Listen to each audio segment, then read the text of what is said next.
In this video, I would like to discuss a recent lessons learned on a project our crews completed for a substation and tying into the grid with two steel structures. The scope of this project included below grade work for a completely new substation, including ground grid, graveling, trenway, and fence construction, while the transmission crews completed two foundations and erected two steel structures that tied into the grid. Once the project was completed, roughly an acre of disturbance was needed to be restored by our crews. Due to the flat area, it was originally planned to use seed and straw mulch for restoration.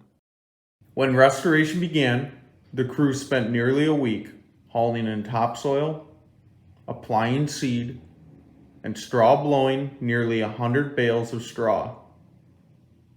When the crews remobilized to the project site that Monday, they noticed that all the straw they had blown onto the site had blown away due to windy conditions, absence of rain, and the sandy soils that surrounded the area. The obviously frustrated crews reached out for more guidance on what to do next, and collectively a decision was made to erosion mat the entire site.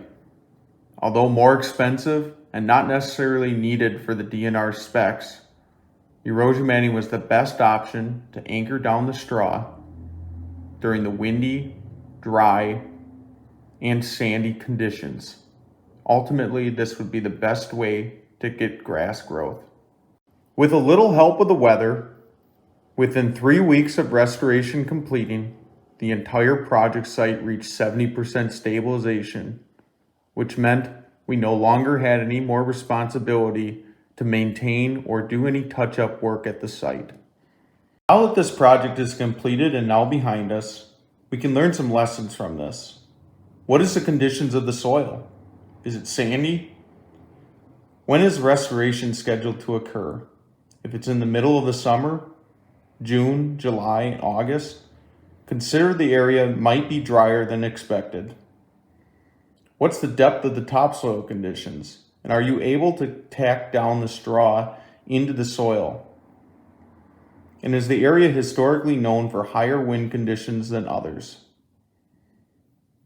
We will take these lessons learned out to new projects, invest a little more in materials during these conditions, and ultimately save costs in the back end by minimizing rework, angry calls from customers, and minimizing the amount of inspections by consultants or internal staff.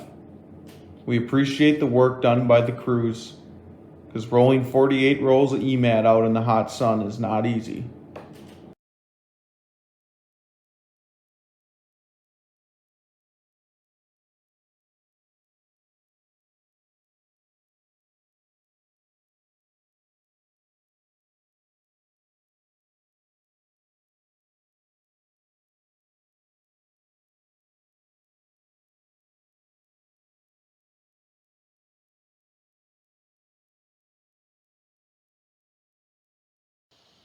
This area of the state, due to heavy glacial activity thousands of years ago, is known for its sandy soils and lacks a historic layer of topsoil.